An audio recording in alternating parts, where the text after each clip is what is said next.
Hmm, nos vies entrelacées. Au détour d'une vidéo sur le stoïcisme que j'écoutais avec détachement, mon ouïe a été happée par cette expression, nos vies entrelacées. Mon premier réflexe a été de mettre sur pause. J'avais envie de m'attarder sur ces trois mots, nos vies entrelacées. D'abord, la sonorité.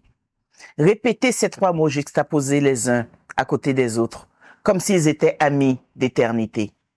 Écoutez leur rondeur, emplissez-vous de leur finesse, réjouissez-vous de leur tendresse. Et puis, recommencez, encore et encore. La première image qui s'est imposée à moi fut celle de mains entrelacées, de doigts qui s'ouvrent pour mieux s'insérer l'une dans l'autre.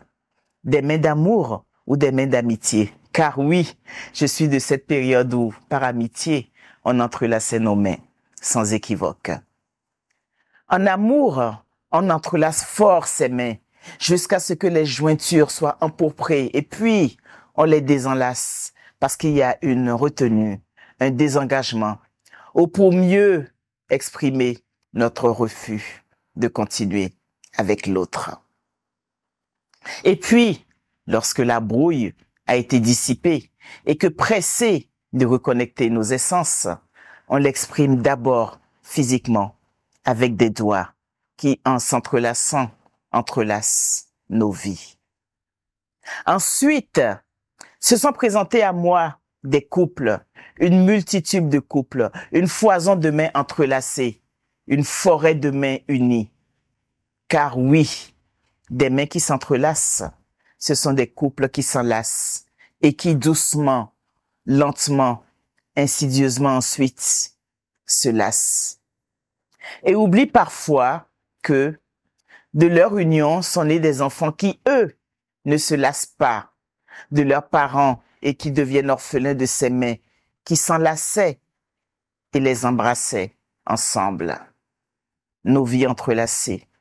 Nos vies entrelacées, ce sont des vies qui se croisent un jour, dont le regard se fixe vers l'autre et qui, ensemble, décident de s'élancer, s'enfiler dans l'aventure de la vie à deux. On se courtise en se racontant des bêtises.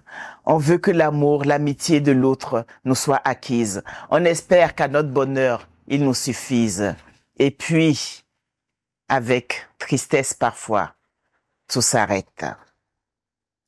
Et puis parfois, parce que la vie n'a rien de long fleuve tranquille, on oublie ces émois des premiers instants, des premiers jours, du premier baiser, du premier tout. Et le regard tourné vers un avenir sans l'autre, on désenlace nos doigts une dernière fois. Car cette fois-ci, ce n'est pas pour les serrer à nouveau avec chaleur. On tourne notre regard vers l'avenir, où cet autre vers lequel notre cœur s'est jadis élancé n'a plus sa place. On tourne sa page ou sa paume. Nos mains ne sont plus prêtes à fusionner, mais plutôt à s'éloigner. Et si je trouve cette évolution parfois indispensable, j'admire néanmoins avec ferveur ceux qui parviennent, une fois l'amour consommé, à entrelacer à nouveau leurs doigts de façon furtive, avec tendresse pour exprimer à l'autre son amour. Nos vies se sont jadis entrelacées avec ferveur.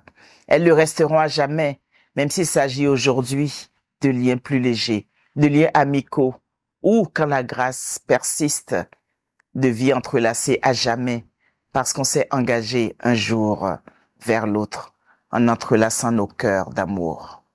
Avec la promesse d'être là, toujours à son côté, pour entrelacer sa main à la sienne jusqu'au dernier souffle. Je dédie ce billet à Ava Lorraine et à Henri. Ceux qui savent, savent. Les autres, rendez-vous dans mon dernier roman, All We Need Is Love, Corinne Dossa.